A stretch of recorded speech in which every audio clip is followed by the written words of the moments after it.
Hey everyone, welcome back to Sodbuster Living. I thought this would be a very interesting video to share with you today, and I hope you like it. So if you do, please give it a thumbs up so I know to try to make another one of these as they come. Okay, so yesterday we went to a town. It was a 40-minute drive all around, so 20 minutes there, 20 minutes back, and they were handing out these boxes that had food in them. And so I thought it would be fun to share with you just how far, or what we do with the food in the box and how far it stretches, and a typical, when people go to these food trucks, pantry blessings, whatever they're called in your area, just exactly what you get. Remember, every place is different, every box is different. I've made multiple videos sharing with you what we get from our weekly food truck trips. You can check out my channel for more of those. Today's video is specifically for this food box that was made specifically for families to help them during these times. So my family is a family of 7. You'll see one of the items already opened and eaten up, and there was also one other item that I will not be using in this challenge, but I'm going to share with you how somebody could end up using this in the challenge to make another meal. So without further ado, let me show you the ingredients and how far this will go for my family of 7. Okay, so this is the items that we got in our box today. I will not be using this stuffing mix. I told a lady in our church that she is welcome to have this. But this is something you could easily put together to make another lunch or dinner. So I'm going to set that aside. Let me share with you what came in the box and how we're going to use this today for our meals. So again, this is all that came in the box. We had a box of these Cliff Bars. There were 6. Everybody got one on the way home. Did not last very long. We have a box of pancake mix, a grape, a peanut butter, a can of peaches, a can of applesauce, a can of green beans, 2 cans of chicken, a can of chili beans, a bag of Quick Oats, 1 bag of rice, and the pancake mix. So let me share with you right here you're going to see the total value of this. But let me show you what we're going to do for today to make these meals for our family, because this will last us only a day, with the exception of these 2 items, which will take us a little bit further. So on the back of this bag, I'm going to make these Quick Oats, and you'll see what I'm going to do in a minute, Ben. On the back of this bag, you see that there is a 10 servings per container. This will work for my family of 7 with some leftovers, so I'm just going to make the whole bag.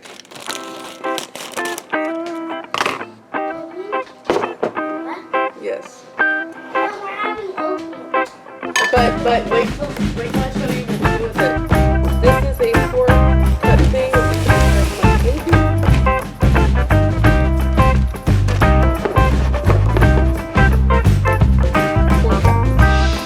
For 4 cups of Quick Oats, I'm going to need 6 cups of water.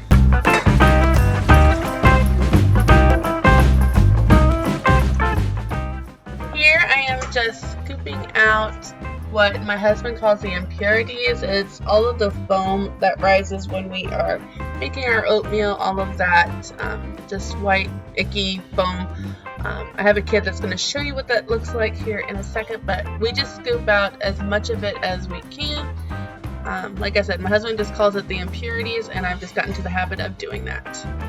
I am opening up this can of peaches. I'm pouring all of the peach juice in. That way it'll just give it a little bit more flavor. And then I'm going to add a little bit of cinnamon to it and just make it taste like the bomb.com that it tasted like. It was really, really good. And then I just chopped up all those little peaches. Oh yes, and I added a little bit of butter. And then I chopped up all the peaches so that we would have enough for everybody and enjoy a delicious breakfast together. Look how creamy it turned out. And we decided we wanted to eat our oatmeal like this from now on.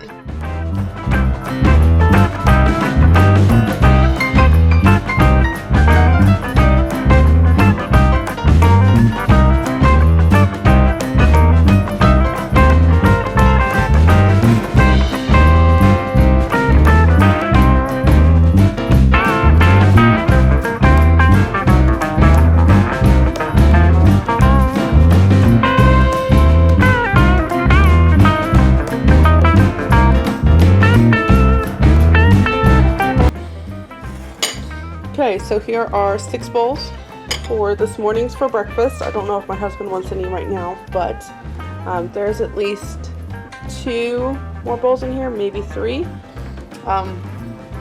There's 6 here, so 8, depending on, this is a serving size, but this is about the amount that, this is about the amount that we normally would eat.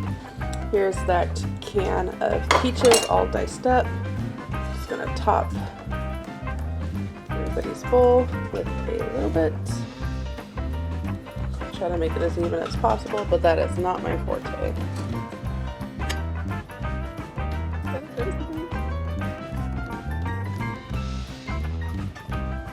There's a little bit left for hubby. So here's breakfast. Okay, so we just finished breakfast. I have 1 bowl here for my husband when he's ready to eat, and we had, with 2 teenagers in the house and 1 growing boy, we managed to get about half a container of a 2-cup Pyrex container. Still have food in it, so I will set this aside. There's a good chance my daughter will have it for lunch, since I'm already getting started on lunch. It's 10:30, but if I don't get started on lunch, this is going to be a late lunch. So let's see if you guys can figure out what I'm going to do. I have the pancake mix, and I measured out all of the dry ingredients. I had 3 cups of the dry ingredients, so this is 2 2/3 of the mix, and then this one says half a cup of the mix. So I just combined both of these and put 2.5 cups of water, and that's going to make the whole box. Do you think we're having pancakes for lunch, or do you see what we're going to do based on all of the ingredients that I have shared with you today? Can you guess? I'm sure I'm sounding very condescending, but I'm pretty sure one of you have already guessed what I'm going to do. But let me get started on this. I needed to get started on the pancakes quickly before I ran an errand, so I started lunch a little early, but it worked out great by the time everything was done. So give yourself maybe an hour for this meal, just with everything else that needs to be done. So I started the pancakes off, and they were a little thin to begin with, so I just put maybe 1/8 of a cup of flour back into them, and then they were beautiful. And I just cooked them all up, and as it turns out later, you'll find out that this was a perfect amount. I did not do well at keeping them uniform, and some of them are just a little bit too big, so I would recommend on the smaller and uniform size.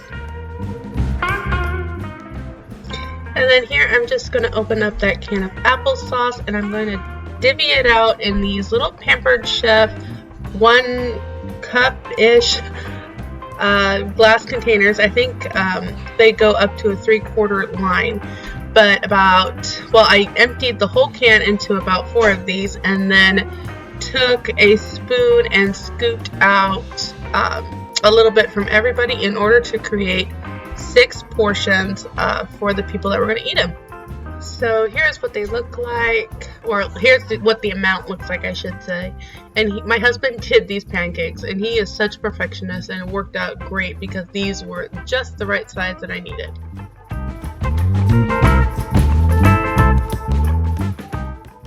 Okay, here we go. This is how we are going to use the peanut butter and jelly that we received plus the pancake mix. We are making peanut butter and jelly pancakes. It may seem strange, but I am going to ask my kids their opinion on it, and so you can get an idea of what, straight from the horse's mouth, so to speak. I do babysit a kid who is a very picky eater. He will only eat certain things, and the same thing over and over and over. There is that. He wouldn't, honestly, I don't know if his opinion is worth recording, but if you have picky eaters, that is something to note. My children, I have a policy with my children, and it's that if you don't eat what is in front of you, then you can wait till dinner for the next meal. And this works well with leftovers, because if there's no leftovers, they don't even want to eat at lunch, and that's the same leftover that we're having at dinner. They either can wait till breakfast or they can suck it up and eat it. So that's kind of how I deal with quote-unquote picky eaters. So to each his own, but I did want to point out that for this meal. Okay, I have my picky eater here. He's going to tell me what he thinks about You don't want to already? this Pancake concoction. sandwich? A pancake sandwich. So peanut butter, some jelly, like your face, Ben. Tell me your thoughts.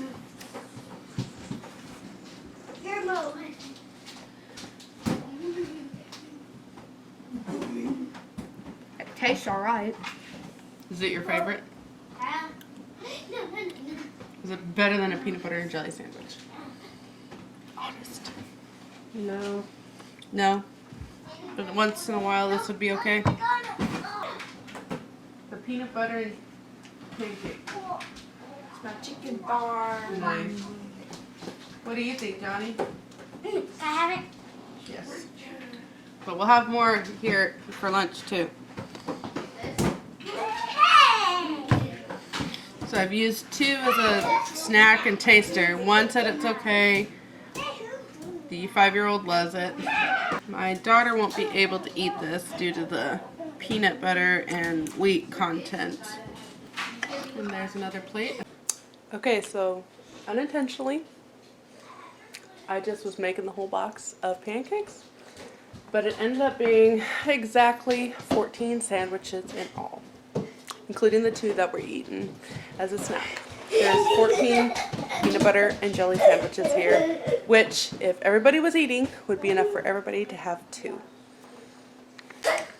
It's good. It's good. You like? It's good. I like. It's good. It's good. Chew with your mouth closed. Okay, so again, my husband and my daughter cannot do this peanut butter and jelly pancake thing, but we do have, I do have a cup of applesauce set aside for my one daughter. And I'm going to actually use these chili beans for her and my husband. So there is tomato paste in here. She's technically supposed to be very careful with tomatoes. We've just been doing it carefully, so she hasn't had it in a while. I'm going to make it now. So, and my husband and my daughter can have some rice and beans for their lunch. This is also a 10 serving bag of rice. This is a 1 pound? 1 pound. I did kind of cheat. I just used some rice that we had left over in the fridge so that I didn't have to make rice twice today. So I did kind of cheat. But since the rice is a 10 servings, I'm counting it. Okay, I have a bonus for today's video, and my bangs are going crazy. Humidity. So we have this jar of peanut butter left. It's about so much. There's definitely a cup in here. Maybe a little less, maybe a little more. I'm gonna make I call it the 5-ingredient peanut butter cookies, because how I make it, it's 5 ingredients. I have a full thing of peanut butter still opened in the fridge, but I wanted to kind of show how much was on here. So I am going to make a treat for everybody today using the rest of this peanut butter. Also, I wanted to show how much of the jelly was left. Where did I put the jelly? Okay. Like, we barely dipped into the jelly. My kids don't like a whole lot of jelly with their peanut butter and jelly. Now, if you remember, I believe I shared, no, okay. So this was one food truck. This was a new thing. I think it was called Feeding Your Neighbor. And there was a website, and they mentioned places in Indiana where you can go to find similar outreaches that are in Indiana. So this was what this box is from. There is every week what we call the food trucks, and that is with Harvest something, and I've done a video on that, so you'll have to check out my channel to see what I'm talking about. But they also have boxes that we get every week, and one of the box, or something that came in one of those boxes, was meatballs. So I have this grape jelly, I have some meatballs, and I have a opened thing of barbecue sauce in my fridge. So for another dinner, possibly tomorrow, we're gonna have meatballs over rice with some vegetables. So that's going to be something else used. Anyway, I just kind of wanted to show a little bonus as to what we're doing with this, with the leftovers that we have. So, using ingredients that I have on hand, I am making a simple peanut butter cookie recipe. It's a 5 ingredient. So, you're going to need 1 cup of peanut butter, 1 cup of brown sugar. Brown sugar is, in my opinion, the one that works best. If you don't have brown sugar, you can definitely use white sugar. The powdered sugar doesn't come out right. This will make a nice treat for everyone. And I have tried to cut the sugar on it because, I mean, 1 cup is a lot. However, one of the things that I have found is that the sugar, the 1-to-1 ratio of the sugar and the peanut butter seems to hold the peanut butter cookies better. These are not a eat straight out of the oven cookies. You need to let them cool down. So I cool them for a bit on my cookie sheet, maybe 5-6 minutes. Transfer them to a cooling rack when I know that they're not going to crumble apart. And then I let them cool for another 5 to 10 minutes. Okay, so 1 cup of peanut butter, 1 cup of sugar, 1 teaspoon of baking soda, 1 egg. This is totally optional, but in my opinion, it really makes the cookie. 1 tablespoon of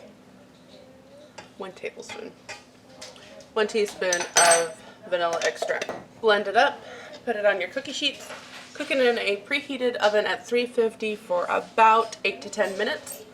And there is a pretty easy, pretty simple cookie recipe that has protein for your kids and can be enjoyed anytime. Okay, I'm here for dinner, and I had a brilliant idea on executing this, but then I realized I couldn't do that if my daughter is going to eat this. So, among gluten-free and limited potatoes, she needs to be dairy-free as well. If you have a ranch seasoning packet, this would be really good to add to this. What I'm going to share with you that we're going to do. Okay, so I'm kind of combining 2 of these recipes. This is Lydia Sen's recipe. I'll leave it linked down below for you. We're not making this, but I'm kind of basing some of this off as well as some of this. So this is kind of what I was thinking, but kind of adjusting it a lot. And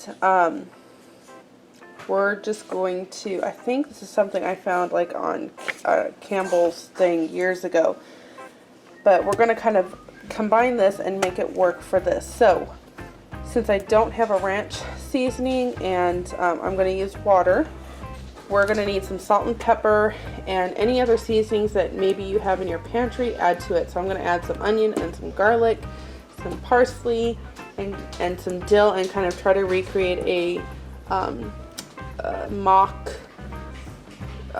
seasoning or ranch seasoning mix without the dairy. So let me take you along and show you what I'm going to do. Okay, there's multiple ways you can make this. I'm just going to keep it very basic and simple. And the first thing I'm going to do is I'm going to add about 1.5 cups of the rice to this casserole dish. I figured that was going to be a good amount for us. And then to that, I'm going to end up adding 4 cups of liquid. Now you can do 4 cups of broth. I ended up doing 3.5 cups of homemade chicken broth. So just, hot water and some bouillon in there. And then a half a cup of the green bean juice. As I was looking at this rice, I just noticed like these little particles that I was not sure what this was. And when I looked at the ingredients of the rice, it's only ingredient is not rice. There's like 3 different ingredients in here, and it's not just preservatives. So I thought it was interesting.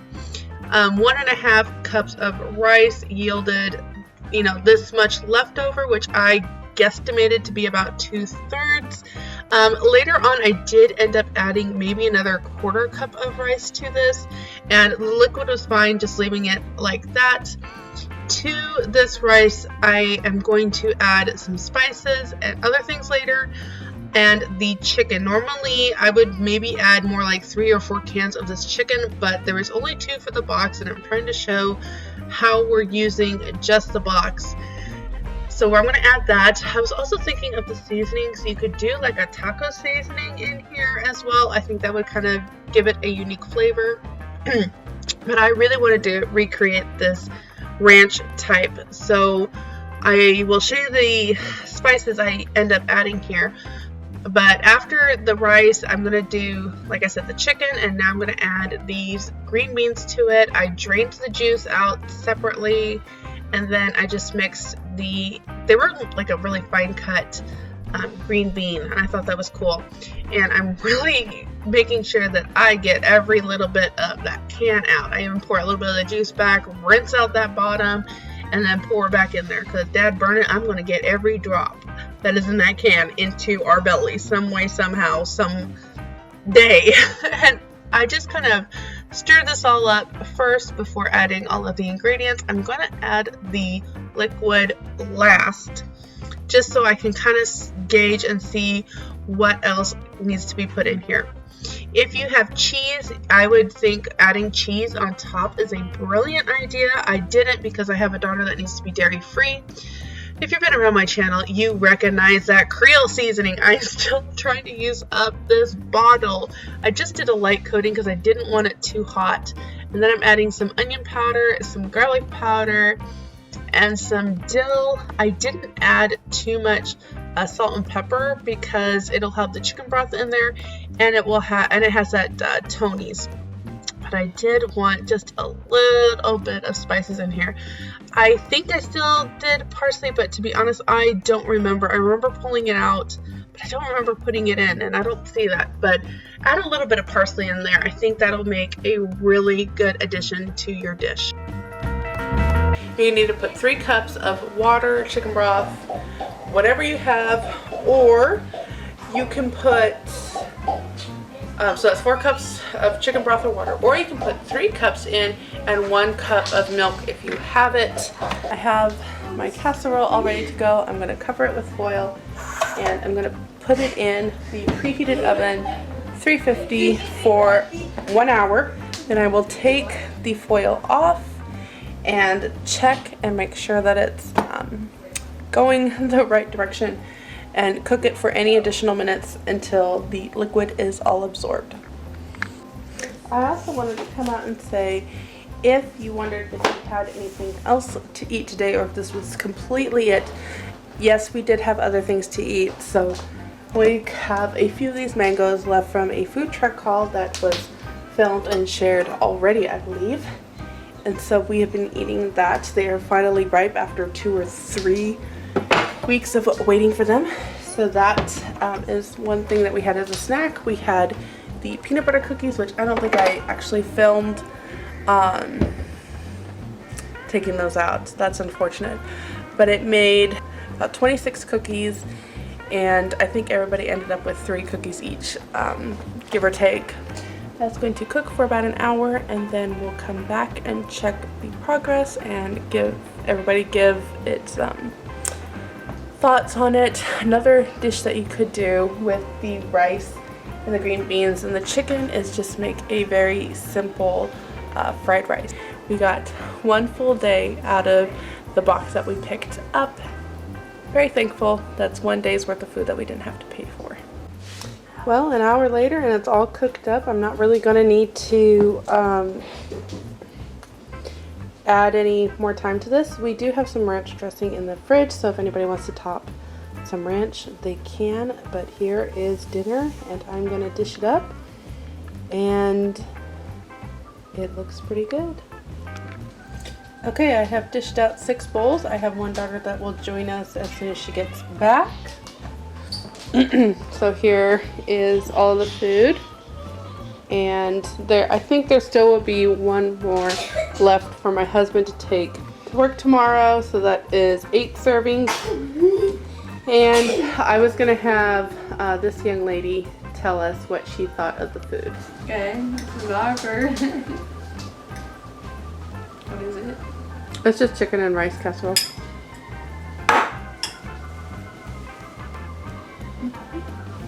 Pretty good? Mm-hmm. All right, thank you. What's it called? What are your thoughts on dinner? Pretty good. It's good. Pretty good? Chicken and rice. Mm-hmm. Chicken and rice with green beans.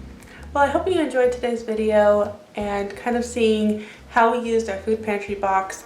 There will be information down below where hopefully you can find a local food bank or food help in your area.